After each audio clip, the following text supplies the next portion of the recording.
block 1241 account. Online status off.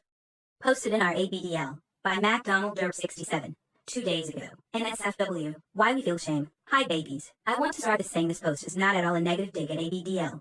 I've personally been active in ABDL for several years and enjoy it a lot. But I know I'm not alone when it comes to how we sometimes feel shame about our interests. I presume this is more for the DL side of things, so imagine we've all felt this way at some point with hurting or general regret. I like to think I've largely gotten past this myself. But no, for many this is difficult. I've never been to a therapist, but I'm curious, for those of you who have, or have spoken openly about it to others, what did they say about the shame side of ABDL? There's of course the obvious aspect that wearing diapers as an adult is against societal norm. But is there anything else at play? Super curious what you have to say. Thanks.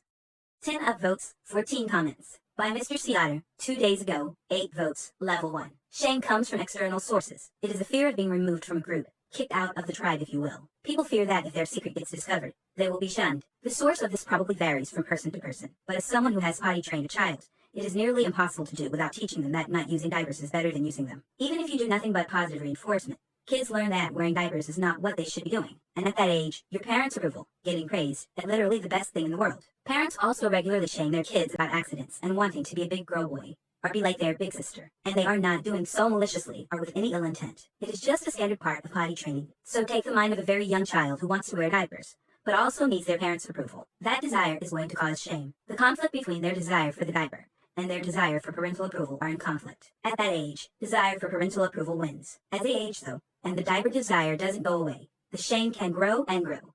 I think that is how it starts, and it obviously grows from there. Fear of rejection by your parents gives way to fear of rejection by peers and society at large. Sadly, many in this community never get past the stage and struggle with shame issues. Those issues can manifest in stuff like binge and purge cycles, and hiding the secret from even their spouse. It is a difficult way to live. It also doesn't have to be that way. By MacDonald-67 is the OP, 2 days ago.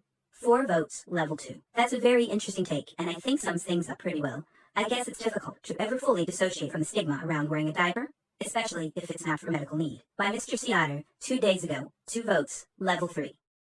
It is impossible to change how other people think about an adult wearing a diaper. You can't control other people. You 100% can control yourself, and it is possible to lay shame behind and find peace with it all. I work with people to do just that, and other things as well. By Told to Camera, User Flare, Baby Boy, 2 days ago, 7 votes, level 1. I internalized my shame at a very young age, and it increased into adolescence. I'm no psychologist, but it seems clear to me that children are very good at identifying where they deviate from norms as an obstacle to acceptance, popularity, and just generally feeling good about themselves. This is a deviation that can't be positively resolved until one has the perspective to move beyond that judgmental self-scrutiny. I had to get older and learn about the principles of ethics before I could analyze what I was doing and see that even though it wasn't something society was going to embrace, there wasn't anything wrong with it, and therefore, there also wasn't anything wrong with me. That was the beginning of acceptance and eventually being joyful about it as I made it a positive part of my life. By Deep Violet, 2 days ago, 4 votes, level 1. Because we're conditioned to feel that way. The fact is, kink or not kink, we've done something that helps us regulate our mood and our nervous system, and it doesn't harm anybody.